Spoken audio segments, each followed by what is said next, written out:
la route.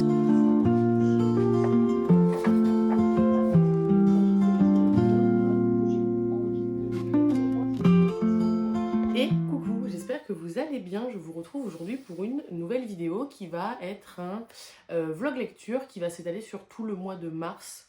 J'ai décidé de changer un petit peu ce que je faisais avec les weekly vlogs et j'aimerais bien tenter de faire un gros vlog lecture qui prend tout le mois pour voir comment ça rend. Donc écoutez, c'est ce qu'on va faire. J'espère que ça vous plaira et j'espère que je prendrai plaisir à le faire.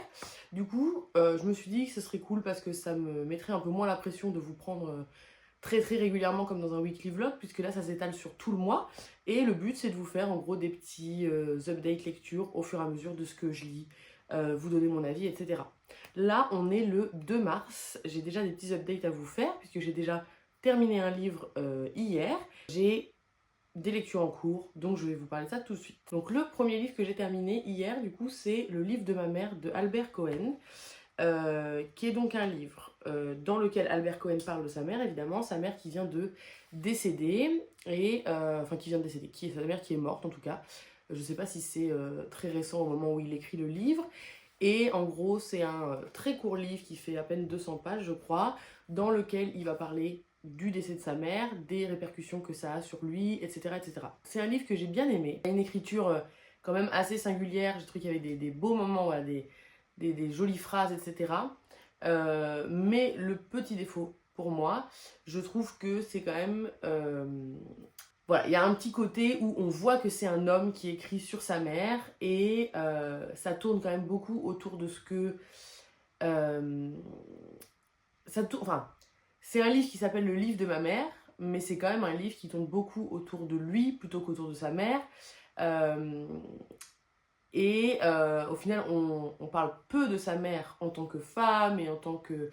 voilà, ce qu'elle a vécu, etc. On parle beaucoup de sa mère comme, voilà, comme modèle de mère parfaite qui s'est dévouée à son mari et à son fils, etc. Ce qui est peut-être le cas. Hein.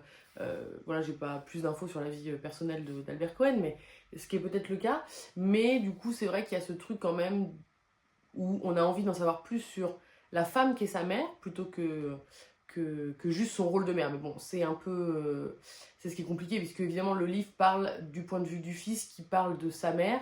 Donc il la connaît pas forcément en tant que femme.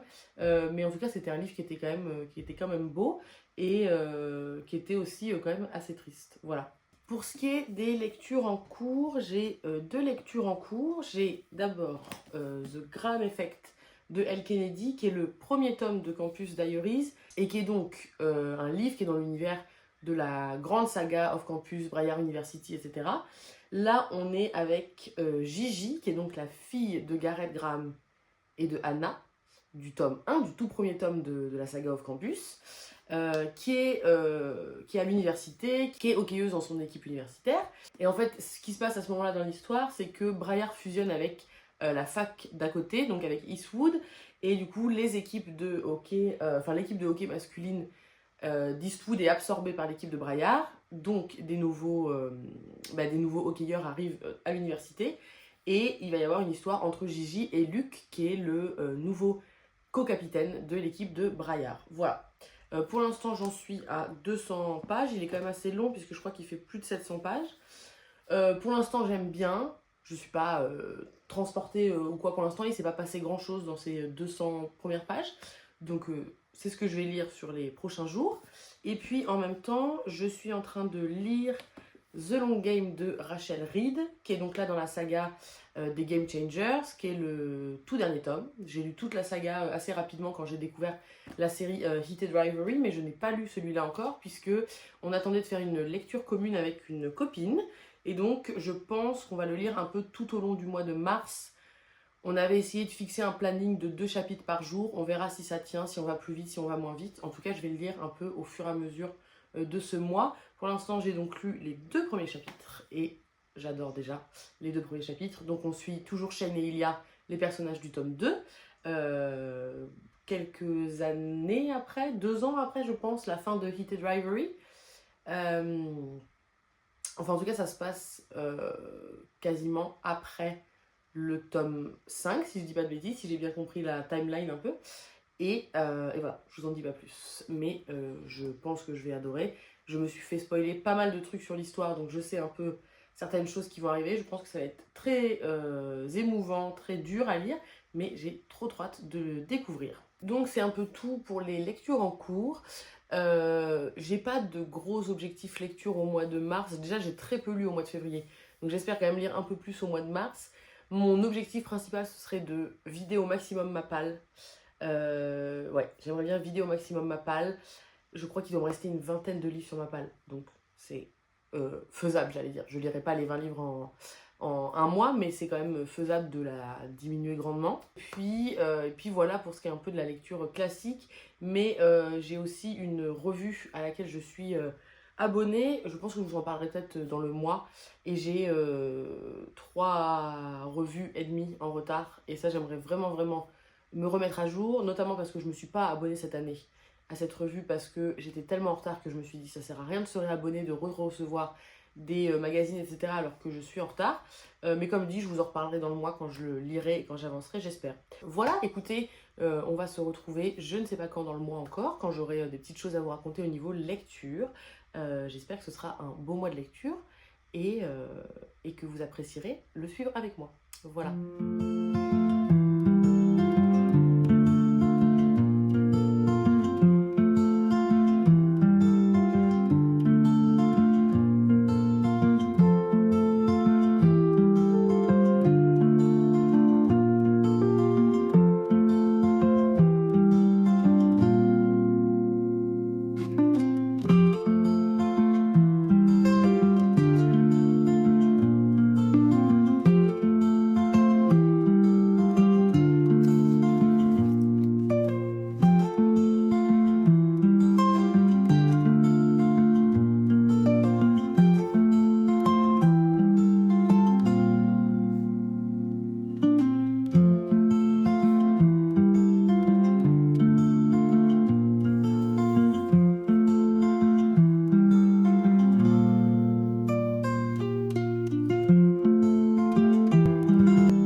Je vous ai pas repris du tout depuis le début du mois en fait je crois parce que bon j'étais malade pendant une semaine donc du coup j'ai un gros update lecture à vous faire quand même.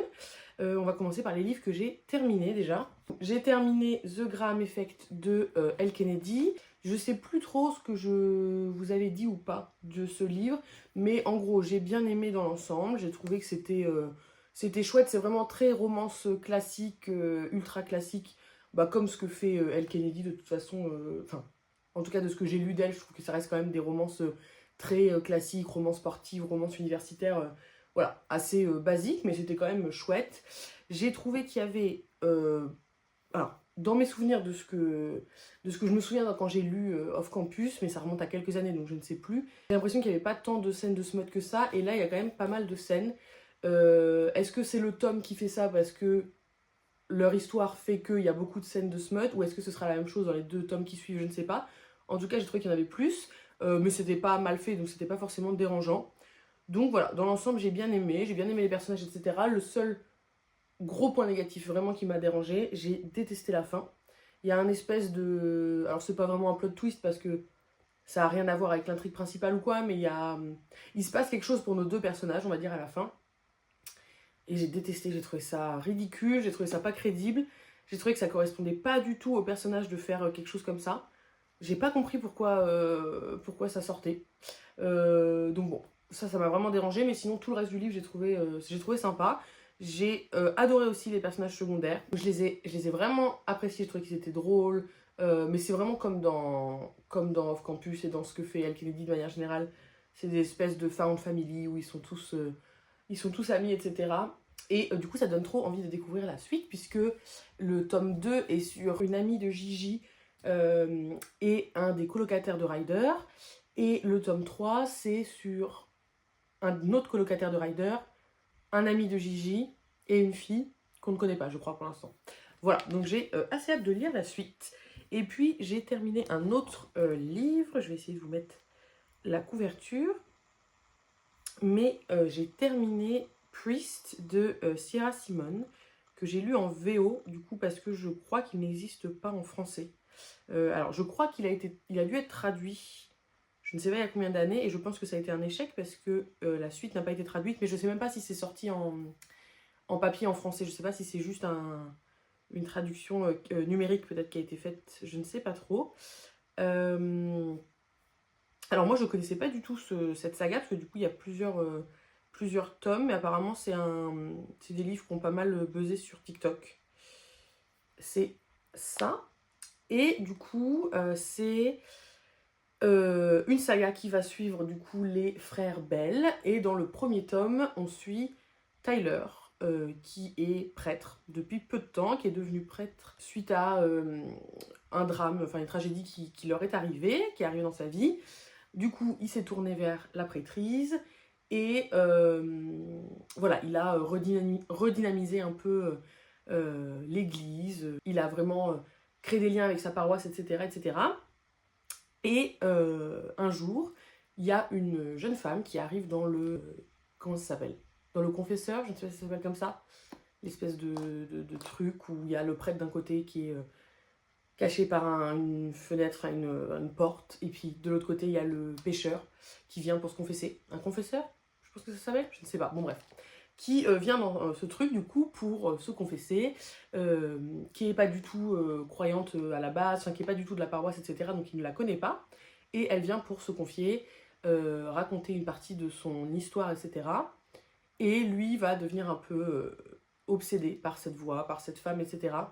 Et voilà, donc évidemment, toute l'histoire, c'est le truc impossible parce que il est prêtre et qu'il a fait vœu de célibat et qu'il ne peut pas se marier, qu'il ne peut pas avoir de relation avec une femme, etc. etc. Donc je m'attendais, vu le plot un peu et puis le fait que ça avait un peu buzzé sur TikTok, je m'attendais à ce que ce soit vraiment assez nul, que ce soit que du smut, etc.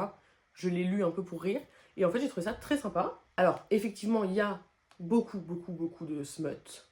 Sachant que le livre est très court, hein. Donc vraiment voilà. Le problème étant, je trouve que en fait tout l'intérêt du livre c'était que le prêtre du coup résiste, quoi, qui est cette tension entre mais je suis attirée par cette femme mais je ne peux pas parce que ma profession fait que je ne peux pas, etc., etc.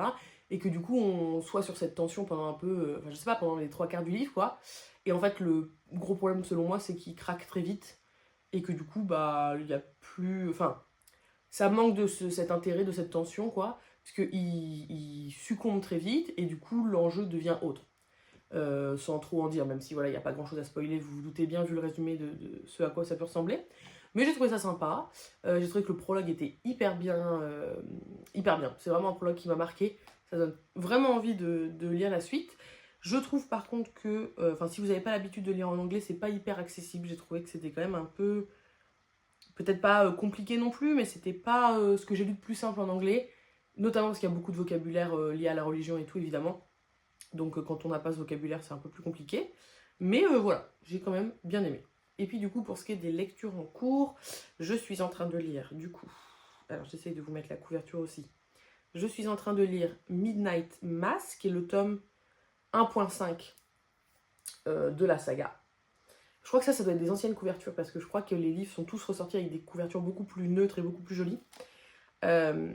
Du coup, ça c'est voilà, ce que je disais, c'est le tome 1.5. Je suis à 45%, et du coup, c'est un tome qui se passe 3 ans après le tome 1, et c'est toujours sur le couple du tome 1. Voilà, bon, pour l'instant, il se passe pas grand chose. C'est encore une fois très très court, encore plus court que le premier, donc il se passe pas grand chose. Je pense pas qu'il va se passer des choses folles. Mais j'aime bien. Et puis en fait, je lisais surtout cette saga parce que je voudrais arriver au tome 3, qui est une romance MM entre un des frères qui fait un séminaire de moines et un journaliste qui va le suivre sur un espèce de road trip en Europe ou un truc comme ça. Enfin, pas un road trip, un espèce de truc de... Enfin, ça fait partie de sa formation religieuse, je crois, qui doit aller faire un trip en Europe. Ça doit être un truc de moine, j'en sais rien. Et c'était ce tome-là, en fait, à la base, que je voulais lire. Mais comme moi, j'aime bien lire les sagas dans l'entièreté pour pouvoir lire le tome qui me plaît, voilà, je lis tout ça avant. Bref. Je suis aussi toujours sur The Long Game, du coup, toujours dans la lecture commune. On est complètement à la ramasse parce que on est censé être... Alors, on est le 9, donc on est censé être au chapitre 18 et on est au chapitre 12. Donc, bon, je vais essayer de rattraper mon retard, mais j'adore. Je trouve que c'est tellement bien. J'avais peur que les personnages ne soient pas aussi bien que dans le premier tome, que dans Heated Rivalry. J'avais peur qu'on perde un peu des caractéristiques de chaque personnage, et je trouve que pas du tout. Ils sont super bien écrits. Ce que j'adore, c'est quand... je sais pas trop comment expliquer ça, mais les personnages ont vraiment des caractéristiques propres, et on sait comment ils agiraient dans certaines scènes, etc., qui sont des actes qui vraiment leur correspondent parfaitement. Et ça, c'est un truc que j'adore dans les livres, mais je trouve, surtout en romance, que c'est assez rare de trouver des personnages aussi bien définis et pas juste... Enfin voilà, ils peuvent être écrits, décrits, etc. Mais là, il y a quelque chose en plus, je trouve, où on sent que c'est l'essence vraiment des personnages. C'est comme s'ils étaient vivants, entre guillemets. Et ça m'avait fait la même chose dans la saga All for the Game de Nora Sakavic, où pareil, les personnages sont tellement bien identifiés, tellement bien caractérisés, qu'on sait comment ils agiraient dans telle situation, que la manière dont ils agissent leur correspond à 100%, etc. Donc voilà, c'est un peu ce que ça me fait aussi dans ce livre-là. Donc écoutez, on va continuer ça tout au long du mois. Je sens que ça va être triste, c'est très triste. Enfin, je trouve qu'il y a... C'est pas très triste, il se passe pas des choses dramatiques pour l'instant, mais il y a un sous-ton très triste dans ce qui se passe, dans la manière dont sont les personnages et ce à quoi ils pensent, etc. Donc on verra quand on va avancer sur ça. Voilà pour ça. Et puis dernière petite chose, je vous avais dit que un de mes objectifs ce mois-ci, c'était de rattraper mon retard sur une revue, un magazine, je sais pas trop comment on peut dire ça, auquel j'étais abonnée, puisque j'ai presque 4 numéros de retard en comptant celui-ci. Et du coup hier j'ai pas mal avancé dans le numéro 8 du coup, et je crois qu'on est...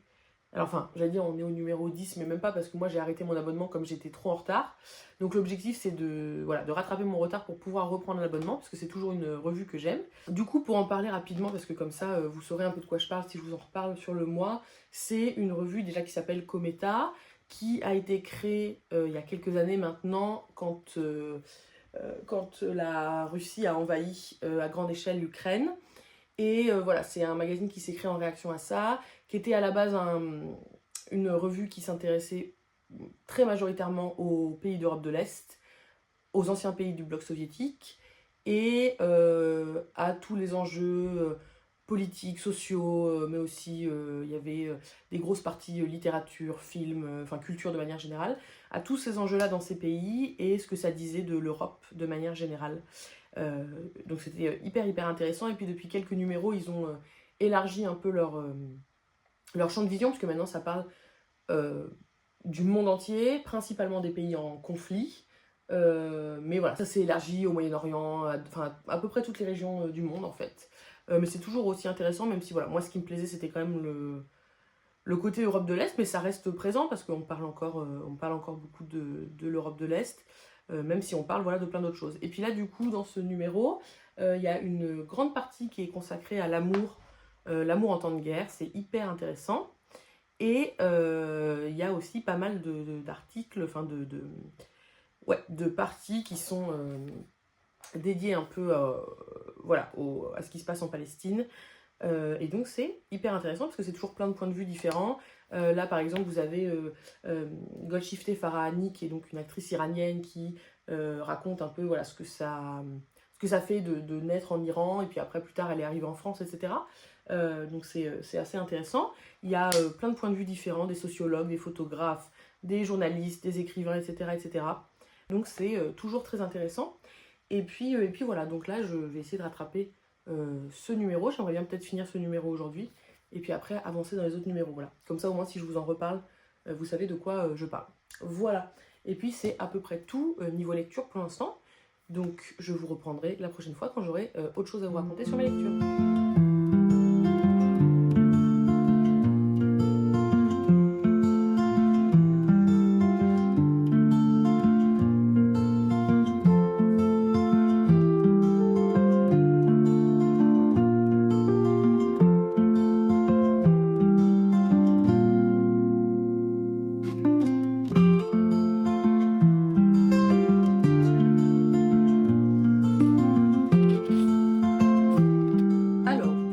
Update, on est le 13 je pense, quelque chose comme ça, 14, je sais plus. On est le 13 ou le 14, j'ai pas mal d'updates à vous faire. Je pense que la dernière fois que je vous ai pris, j'étais en train de lire le tome 1.5 de la saga Priest de Syrah Simon. J'essaye de vous retrouver la couverture. Hop, celui-là, du coup, je l'ai terminé. C'est un tome qui se passe 3 ans après ce qui se passe dans Priest. C'est toujours sur le même couple. Bon, j'ai trouvé ça bof, un peu inutile. Vraiment, ouais, vraiment inutile. En fait, je ne sais pas, je crois, si j'ai bien compris, que l'autrice, quand elle a écrit Priest, ça devait être un one-shot. Et en fait, ça s'est transformé en saga. Donc, est-ce que... alors, ça se trouve, moi, c'est ce que j'ai compris, ça se trouve, c'est faux. Mais du coup, je me dis, est-ce qu'elle n'a pas écrit ce tome 1.5 parce que elle voulait relancer un peu la saga ou quoi? Je ne sais pas. En tout cas, j'ai trouvé ça inutile comme tome. C'était pas nul, c'était pas bien non plus, c'était vraiment pas nécessaire. Et puis, du coup, après, j'ai commencé Sinner, qui est le tome 2, du coup, qui est sur le frère de Tyler, donc le prêtre du tome 1. Et alors j'essaie aussi de vous trouver la couverture, donc c'est cette couverture-là, donc c'est le tome 2. Et là on suit donc un des frères de Tyler, comme j'ai dit, qui est un peu businessman, je pense qu'il travaille dans l'immobilier, j'ai pas vraiment compris quoi exactement, mais en gros dans l'immobilier et tout, il est très très riche et... il va y avoir un problème avec un des deals qu'il a fait, puisqu'il a vendu un complexe immobilier qui était censé être inhabité, mais en fait, il y a des nonnes qui l'occupent. Et du coup, il va avoir rendez-vous là-bas pour régler un peu ce problème-là. Sauf que quand il va arriver devant la nonne qu'il rencontre, il va se rendre compte que c'est à la fois la petite sœur de son meilleur ami, mais c'est aussi la fille avec qui il a failli, qu'il a failli embrasser la veille. Voilà. Je suis à combien de pourcents? Si ma Kindle veut bien me le dire, je ne sais pas. Je ne sais pas. Je suis à 16% et j'ai abandonné.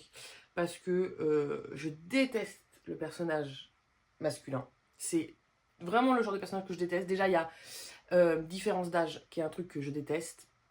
Je crois qu'elle a 21 ans et que lui, il a 36 ans, un truc comme ça. Mais c'est pas une trope que j'aime, je déteste ça. Surtout quand c'est la fille qui est plus jeune. Il y a en plus tout le truc où lui il est hyper riche et tout. Pareil, c'est pas une trope que j'aime quand les mecs sont des businessmen, millionnaires et tout.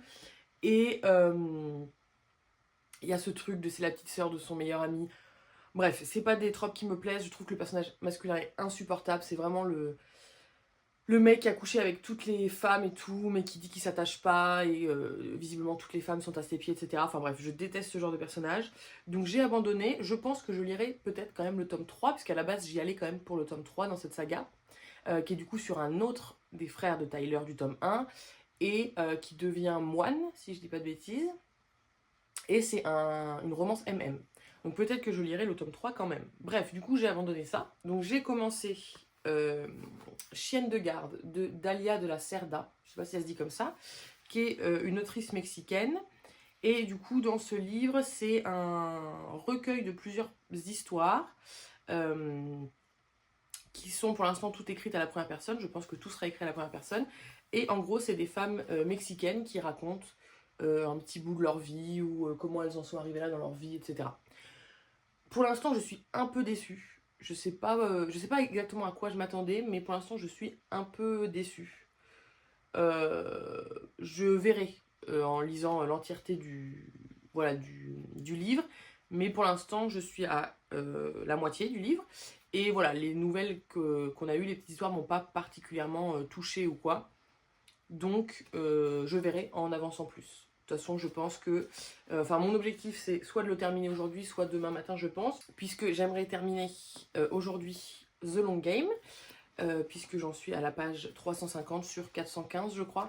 Donc ça, c'est terminé aujourd'hui, c'est sûr. Au final, on était censé le lire en lecture commune 2 chapitres par jour. Et puis en fait, on a avancé... on avait pris du retard et puis on a rattrapé le retard. On a avancé beaucoup plus vite que prévu. J'adore. Je m'étais fait spoiler d'à peu près tout ce qui se passe dans le livre. Donc il n'y a pas énormément de surprises. Mais j'adore. J'ai un peu peur d'arriver à la fin. Mais voilà, on se rassure en se disant qu'un nouveau livre a été annoncé par Rachel Reed. Même s'il a été retardé, mais on aura un nouveau livre sur Shane et Ilia, donc on se rassure comme ça. Donc voilà, objectif d'aujourd'hui, finir celui-là de sûr, et puis peut-être finir celui-là aussi, en tout cas au moins avancer le plus possible, parce que je pense que demain matin, au pire, ce sera terminé. Voilà.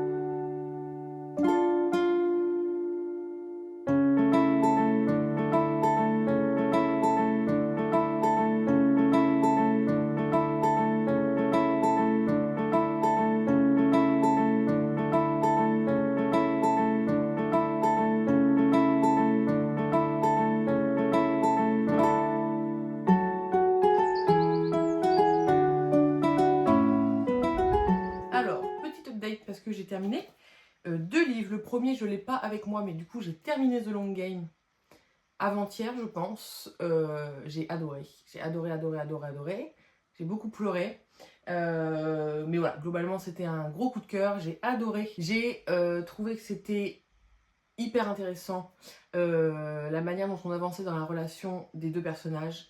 J'ai trouvé qu'il y avait des thèmes hyper importants qui étaient abordés, que notamment la discussion autour de la dépression était hyper importante et il se passe quelque chose. À la fin, il y a une discussion autour de ça, autour de vivre avec la dépression et de ce que ça veut dire, d'être aussi en relation avec quelqu'un qui a une dépression, etc. J'ai trouvé que c'était très bien fait, que c'était voilà, hyper sensible dans la manière dont c'était écrit, hyper intelligent, donc c'était vraiment une trop chouette lecture. Voilà, après je vais pas en dire plus que ça parce que de toute façon c'est une suite, donc il faut avoir lu ce qu'il y a avant aussi, donc je vais pas trop spoiler. Par contre j'ai terminé aussi un autre livre, du coup j'ai terminé Chienne de garde, que j'avais commencé je ne sais plus quand. Et donc globalement je me souviens que je vous disais, j'étais à la moitié quand je vous en ai parlé, que j'étais un peu déçue. Et ben j'ai beaucoup plus aimé la deuxième moitié du coup du livre, où les histoires qu'on a eues à partir de la deuxième moitié me parlaient beaucoup plus. Je sais pas, il y a un truc qui s'est passé, j'étais beaucoup plus touchée et je suis beaucoup plus rentrée dans les histoires de la deuxième partie du livre plutôt que dans celle de la première partie. Donc c'était une bonne lecture dans l'ensemble. Je m'attendais peut-être à un truc un peu plus, je sais pas les attentes que j'avais par rapport à ça. Mais c'était quand même hyper intéressant. J'ai trouvé que la manière dont ça se termine aussi est intéressante. Toujours aussi intéressant et important de découvrir un peu la vie de femmes dans des pays qui sont pas les nôtres, dans des cultures qui sont pas les nôtres aussi, et de voir ce qui se passe pour elles dans d'autres pays. Je sais plus la statistique exactement, mais c'est écrit dans le livre que voilà, une femme meurt toutes les 3h25, je crois, au Mexique, quelque chose comme ça. Donc c'est important aussi de se questionner sur ce qui se passe dans d'autres pays. Évidemment, c'est important de continuer à se battre pour ce qui se passe chez nous, mais c'est aussi important d'englober ce qui se passe ailleurs. Et donc c'était quand même une lecture intéressante si c'est un sujet qui vous intéresse. Et puis voilà, je vous le conseille totalement. Même si voilà, comme j'ai dit, c'est vraiment la deuxième partie qui m'a plus convaincue que la première moitié du roman. Et puis du coup, j'ai commencé, je sais pas si je vais réussir à vous sortir la couverture, mais j'ai commencé un autre livre. J'ai commencé le tome 2 de Campus Diaries, donc The Dixon Rule, c'est pas ça la couverture. C'est ça la couverture, qui est du coup la suite de The Gigi Method, que j'ai lu il y a une semaine, 2 semaines, je ne sais plus. Et du coup, toujours dans la saga Off Campus, blablabla. Bla bla bla.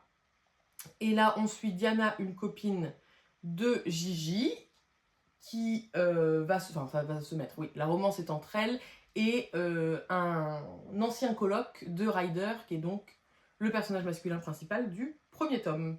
Voilà, donc pour l'instant, assez basique, je suis à peine à 20%. Pour l'instant, il ne s'est pas passé grand-chose, évidemment, il faut le temps que ça se mette en place. Donc voilà, je vous tiendrai au courant au fur et à mesure quand je lirai ce livre.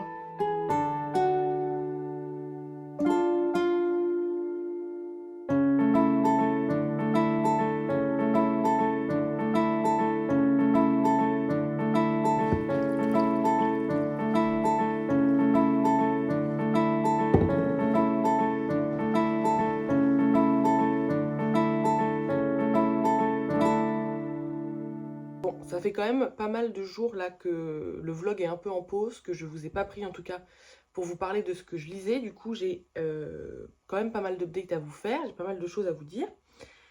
Le premier truc, je pense que quand je vous ai pris la dernière fois, j'étais en train de lire The Dixon Rule, donc le tome 2 dans la saga Campus Diaries. Non, c'est pas ça. Si, c'est ça, je crois. Oui, c'est ça. Donc j'étais en train de lire ça, et donc je l'ai terminé depuis. J'essaye de vous retrouver la couverture. Voilà, c'était celui-là. Du coup, je l'ai terminé. Alors, j'ai eu un peu le même sentiment que pour le tome 1. J'ai bien aimé, j'ai trouvé ça, voilà, vraiment classique de la romance lambda, entre guillemets. J'ai trouvé les personnages sympas. J'ai trouvé que c'était rigolo, que c'était, voilà, il y avait un peu de fake dating, etc. Même si, bon, je trouve qu'il y avait des trucs qui n'allaient pas au niveau, je sais pas si c'est pas vraiment crédibilité, mais au niveau du scénario, il y a des trucs qui n'allaient pas. En fait, ils font semblant d'être ensemble par rapport à quelque chose, je vous spoil pas, mais du coup, ils ont une espèce de date limite à laquelle ils auront plus besoin de faire semblant d'être ensemble. Et en fait, quand cette date arrive, ils continuent à être ensemble et ils n'en parlent même pas. Enfin, il n'y a même pas de discussion sur le fait qu'ils sont censés plus faire semblant d'être ensemble. Enfin bref, soit c'est moi qui ai mal lu, soit je ne sais pas. Mais le point négatif, c'est alors la fin, je n'ai pas compris pourquoi on partait dans un truc aussi affreux. C'est-à-dire que la romance est quand même mimi, voilà, tout se passe bien, ça c'est assez drôle, etc. Même si voilà, il y a quand même des sujets abordés. Enfin, je dis c'est drôle, et le personnage féminin vit quand même des choses pas faciles. Mais bon, ça reste une romance assez classique et cliché. Et alors la fin, on arrive dans un truc hyper dramatique, un peu sorti de nulle part. Du coup, ça devient hyper triste. Alors c'est pas un truc qui se passe entre nos deux personnages. Il n'y a pas de crise des 80% ou quoi. Enfin, je crois pas. Mais il y a un espèce de, enfin, il y a un truc hyper dramatique qui arrive et tout. Et j'ai pas trop compris ce que ça venait faire là. Je trouvais que ça a cassé un peu le mood du livre, quoi. Donc, bon, je sais pas, est-ce que c'était pour rajouter. Enfin, le livre était déjà assez long comme ça, pour moi, il aurait pu s'arrêter avant que ce truc-là se passe. Bref, je ne sais pas trop. Mais c'est un peu ce qui s'est passé avec le tome 1 aussi, où enfin, j'ai pas compris ce qui se passait à la fin, et j'ai pas compris ce que l'autrice essayait de nous faire à faire ce qui s'est passé à la fin, sans trop en dire, du coup c'est difficile d'en parler. Bref, du coup, voilà, j'ai aimé, mais sans plus. C'est vraiment une romance que j'oublierai totalement. Et puis après, j'ai lu un autre livre. J'ai lu celui-ci, c'est Les tigres ne mangent pas les étoiles, de Cécile Oumani. Et donc, c'est un livre dans lequel on suit deux femmes. On suit une première femme, je crois pas qu'on connaisse son nom, mais en tout cas, on suit une première femme qui prend un avion pour aller en Inde.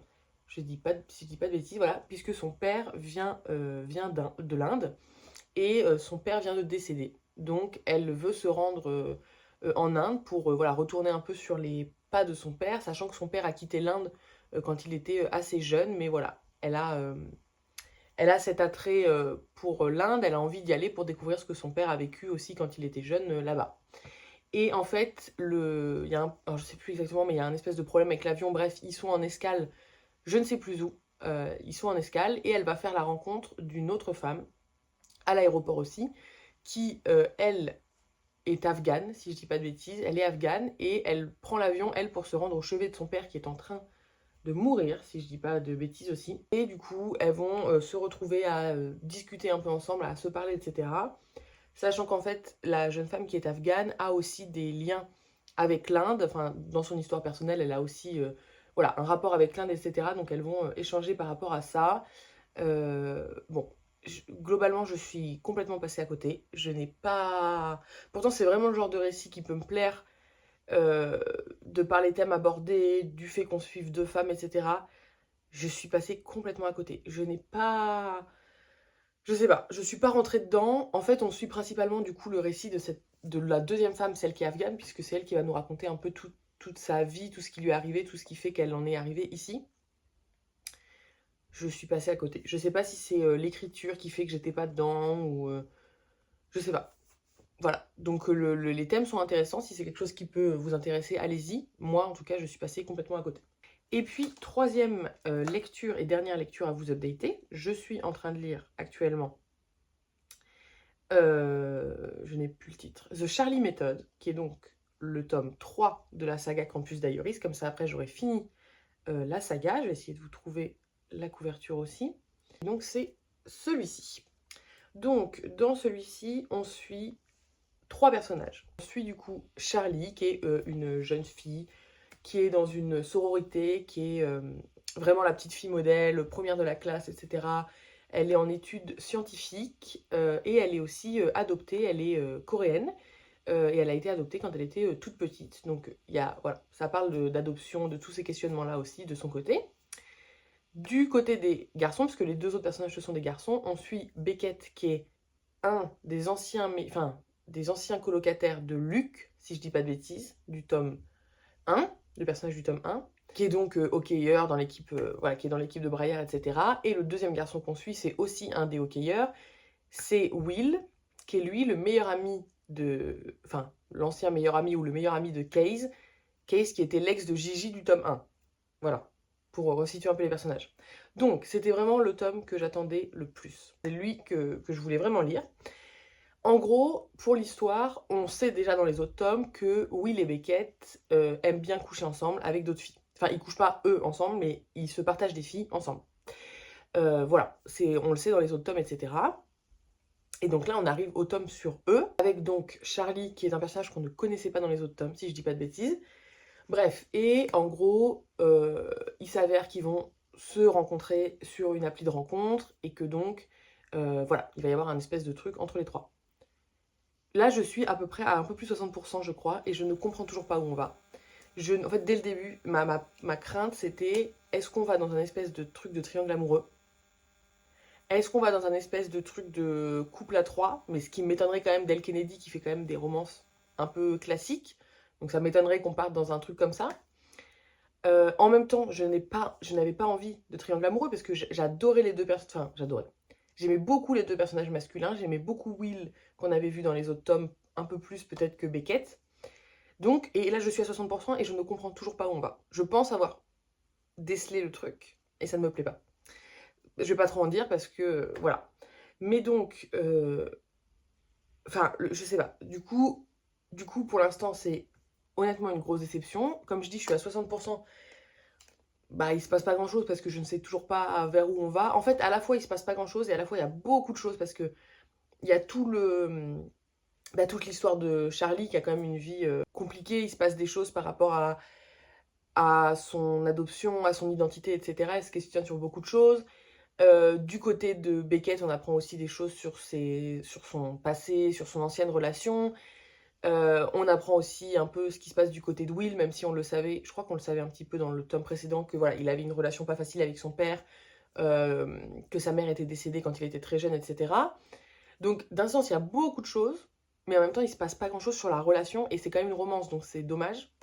En fait, pour moi, pour que ça se finisse bien, mais ça se finira pas comme ça, il faudrait qu'il y ait aucune relation qui sorte de ce truc, quoi. Que ce soit juste une espèce d'expérience pour les uns et les autres, et qui terminent le livre en se disant qu'ils sont pas faits pour être ensemble, ni l'un, ni l'autre, ni aucun de tous ceux-là. Mais ça ne se finira pas comme ça, puisque c'est une romance, donc il y aura forcément un couple à la fin. Donc je pense que de toute manière, je n'apprécierai pas la fin. On va voir, il me reste, comme je dis, je suis un peu plus de 60%, donc il me reste un peu plus de 30%, mais je pense que j'apprécierai pas la fin. Je trouve en plus que les... Je sais pas, je trouve que je suis gênée quand je lis le livre la plupart du temps. Je trouve que les moments où il y a... Enfin, en fait, ils ont ce truc de relation intime voilà, qu'ils ont entre eux, ok, pas de souci. Mais en fait, ça se voit que l'autrice, je trouve, hein, l'autrice, elle essaye du coup de faire en sorte qu'ils créent des liens au-delà de l'intime. Sauf que je trouve que c'est pas naturel, je trouve que c'est gênant. Pourtant, j'adorais les deux personnages masculins quand on les avait découverts dans les autres tomes. Et là, je sais pas, ça marche pas du tout sur moi. Donc, je sais pas trop. Je vais le finir. Je pense pas le finir aujourd'hui parce qu'il me reste quand même pas mal de lectures. Peut-être demain. Je vous referai l'update final pour voilà, quand je l'aurai terminé. Mais je pense que je vais pas aimer plus que ça. Et du coup, je suis un peu déçue parce qu'en fait, ces 3 tomes de Campus Diary, c'était quand même une déception. Enfin, j'ai bien aimé les 2 premiers, mais c'est pas non plus... voilà, c'était tout à fait oubliable, vraiment tout à fait oubliable. Donc bon, un peu déçue de ça. Bref, voilà, je vais aller lire. Et puis moi, je vous reprends quand j'ai d'autres updates à vous faire. Sachant que là, c'est la dernière semaine du mois de mars, si je dis pas de bêtises. Oui, il reste même pas une semaine en fait au mois de mars. Donc je sais pas si je vais lire beaucoup, beaucoup plus que ça d'ici là. Bref, voilà. Bon, on est le lendemain. Du coup, j'ai terminé The Charlie Method que je lisais hier. J'ai pas du tout aimé la fin comme prévu. J'ai pas du tout aimé le livre. Dans l'ensemble, j'ai trouvé ça vraiment pas fou. J'ai trouvé en plus que les résolutions de fin étaient un peu ridicules. Vraiment ridicules. Il y avait des scènes qui n'étaient pas du tout crédibles. Enfin, j'ai pas compris où on allait avec cette histoire. Peut-être que c'était pas fait pour moi. Peut-être que je veux pas trop en dire parce que j'ai pas envie de spoiler ce qui se passe à la fin, mais peut-être que voilà, c'est pas fait pour moi ce genre de romance. Pourtant, j'étais ouverte vraiment quand j'ai lu au début, mais je sais pas, je trouve que les personnages étaient. En fait, c'est même pas qu'ils étaient désagréables, c'est qu'ils étaient un peu inintéressants parce que on n'avait pas tant de moments que ça entre eux de développement de relations, etc. Même les 2 garçons entre eux qui sont censés être meilleurs amis et dont on a des scènes dans les autres livres où ils sont drôles et ils sont sympas. Là, bah, en fait, on a très peu de scènes où ils sont juste amis, en fait. Les seules scènes qu'on a où ils sont ensemble, c'est quasiment toujours pour avoir des relations intimes avec Charlotte. Donc bon, c'était pas fou. En plus, comme j'ai dit, j'ai trouvé que la résolution de fin était vraiment... bon, ça n'allait pas non plus. Donc voilà, c'était un peu une grosse déception. Mais du coup, j'ai commencé un nouveau livre. Et j'ai bien avancé puisque je suis à 30%. J'ai commencé Saint de Sierra Simone, qui est donc le tome 3, si on oublie les petites nouvelles d'entre-deux, de la série que j'ai commencé au début du mois, qui était Priest, Sinner, Saint. Et donc j'avais DNF, le tome 2, que j'avais trouvé horrible du peu que je l'avais lu. Et là je suis sur le tome 3, qui est le tome qui a fait qu'à la base j'ai commencé la saga, parce que c'était ce tome-là que je voulais lire, dans lequel on suit du coup un des frères de Tyler du tome 1, qui est devenu moine depuis à peu près 5 ans. Et on ne sait pas trop pourquoi au début il est devenu moine. On sait qu'il y a quelque chose qui lui pèse, quelque chose voilà, qui n'allait pas dans sa vie. Et quand il est parti pour faire ce truc de moine, il a un peu abandonné tout le monde, et notamment son petit ami de l'époque, qui s'appelle Elijah, qui est donc le frère de la protagoniste du tome 2. Tout est un peu lié.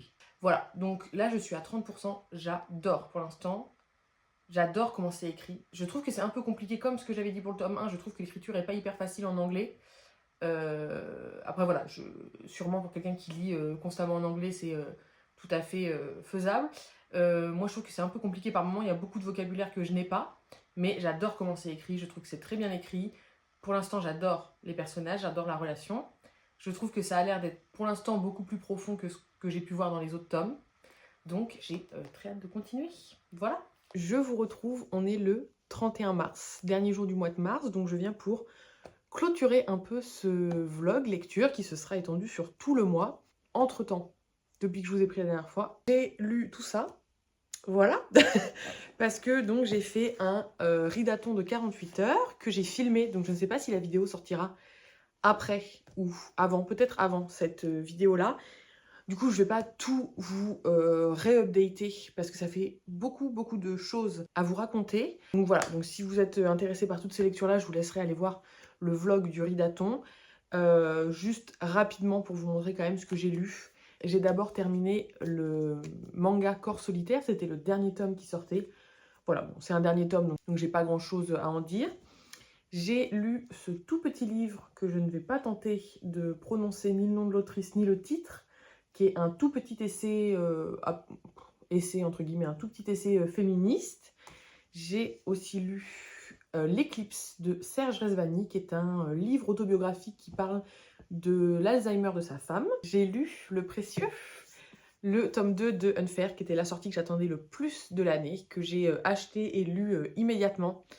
Énorme coup de cœur, j'ai adoré, ça clôture magnifiquement la duologie, c'était vraiment génial. J'ai aussi terminé du coup sur ma liseuse Saint, qui était le dernier livre dont je vous parlais, Saint de Syrah Simone, que j'ai adoré. Coup de cœur aussi, j'ai trouvé ça génial, vraiment j'ai adoré. Et puis après, j'ai lu des romans graphiques, donc j'ai lu les 2 premiers tomes de Heartstopper que je n'avais jamais lu. Donc je débarque un peu 30 ans après tout le monde, mais j'ai beaucoup aimé, j'ai trouvé ça vraiment adorable. Et puis j'ai lu le roman graphique Des mots à dire de Béa Lema, qui est un roman graphique qui parle de sa maman, enfin de la maman de la narratrice. Je ne sais pas si c'est inspiré par la vie de l'autrice. La particularité, c'est qu'il y a des parties de la BD qui sont en broderie et pas en dessin. C'était vraiment magnifique. Et donc ça parle de maladie mentale, de grandir quand on a une maman qui est traversée par plein de problèmes, plein de troubles qui font que ça a une répercussion évidemment sur notre enfance et puis sur la vie adulte aussi. J'ai adoré. Et enfin, j'ai lu Le problème avec les fantômes de Myriam Mal, qui est aussi un roman graphique et qui parle cette fois de deuil d'un groupe de copines qui fait le deuil d'un de leurs amis qui faisait partie de cette bande de copines. Et j'ai adoré aussi, j'ai trouvé que c'était très touchant, très réaliste. C'était vraiment trop chouette. Voilà pour ce qui est du Ridaton. Si je dis pas de bêtises, ça c'est un peu tout ce que j'ai lu pendant le Ridaton. Donc j'ai fait ça ce week-end, donc de vendredi à dimanche. Là aujourd'hui on est mardi. Et donc j'ai lu, après le Ridaton, j'ai lu 2 livres, dont un que j'ai fini ce matin. Donc comme ça c'est parfait, puisque je vous fais l'update final, puisque je ne lirai rien d'autre d'ici la fin du mois évidemment. J'ai lu 2 livres, je vais vous montrer la couverture du premier tome. Donc c'est des livres en VO qui ne sont pas traduits. De toute façon, je crois que c'est de l'auto-édition, si je dis pas de bêtises, aux États-Unis, et c'est en train d'être publié de manière plus classique. Je crois que les livres sortent en octobre, de manière plus classique. Donc c'est cette couverture, donc c'est Unhinged de Steph Maka, qui fait partie du coup d'une saga qui s'appelle Dance with My Demons, qui est composée de 4 livres à ce jour, si je dis pas de bêtises. Je ne sais pas si c'est terminé ou pas. Et donc moi j'ai lu les 2 premiers tomes. Donc le premier tome c'est Unhinged et le deuxième c'est Echoes, que j'ai terminé ce matin. Donc déjà, avertissement, c'est une dark romance. C'est très loin de ce que j'ai l'habitude de lire. Même si en ce moment je me sens un peu exploratrice. Je tente des dark romances, je tente des trucs. En fait, je ne sais pas comment dire parce que j'ai beaucoup aimé, mais je suis consciente que c'est...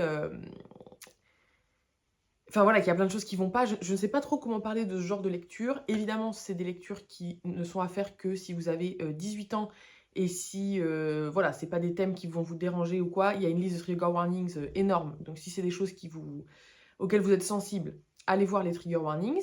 Comme je dis, j'ai beaucoup de mal à en parler parce qu'en fait, objectivement, évidemment que les actions des personnages sont totalement répréhensibles et catastrophiques et voilà. Et en même temps, je trouve que dans le livre, que l'histoire est sympa, quoi. Et c'est hyper addictif, ça se lit super vite, c'est pas très long. J'ai lu les 2 tomes en 2 jours et demi, 3 jours, je pense. Et j'aime beaucoup.